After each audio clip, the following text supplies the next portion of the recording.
துலாம் ராசி நேயர்கள். இவங்களுக்கு இந்த 2025 எப்படிப்பட்ட வருடமா இருக்கும்?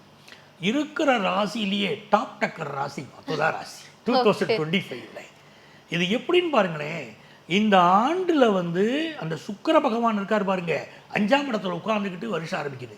ஏன் சுக்கிரனை சொல்றோம்? துலா ராசிக்கு அதிபதி சுக்கிரன், இவங்களுக்கு யோகாதிபதி சனி, இவங்க 2 பேரும் கூட்டணி வருஷம் பிறக்கும் போது.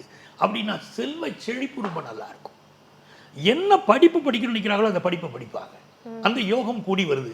இது வரைக்கும் காதல் உணர்வுகள் தோன்றாதவங்களுக்கு இப்போதான் லவ் ப்ரப்போஸ் பண்ணுவாங்க, அதில் சக்ஸஸ் ஆகும். கல்யாணத்துக்கு லவ் மேரேஜ் நடக்கும். அதெல்லாம் துலா ராசிக்காரங்களுக்கு இப்போ ரகசியமாக போய்கிட்டு இருக்கோம், அப்போ வெளிப்படையாக பேசுவாங்க. அப்படி கல்யாண விஷயம் கூடி வருது. பேச்சில் வந்து 2வது ஸ்தானத்தில் புதன், அது என்ன ஆகுதுன்னா ஆரம்ப கல்வி படிக்கிறவங்களுக்கு பெரிய வளர்ச்சி காத்திருக்கு. இவங்களுடைய 3வது ஸ்தானத்தில் பார்த்தீங்கன்னா இவங்களுக்கு சூரியனை 11ஆம் இடத்து அதிபதியும் 10ஆம் இடத்து அதிபதியும் சேர்ந்துட்டாங்க. அதனால இவங்களுக்கு அலைஞ்சு திரிஞ்சு தொழில் செய்கிறவங்களுக்கு ஒரு நல்ல வேலை வாய்ப்பு, ஆஃபீஸில் ப்ரமோஷன், இது எல்லாமே கிடைக்க போகுதுமா. ரொம்ப நாளாக குழந்தை பாக்கியம் இல்லாதவங்களுக்கு குழந்தை பாக்கியம் கிடைக்க போகுது.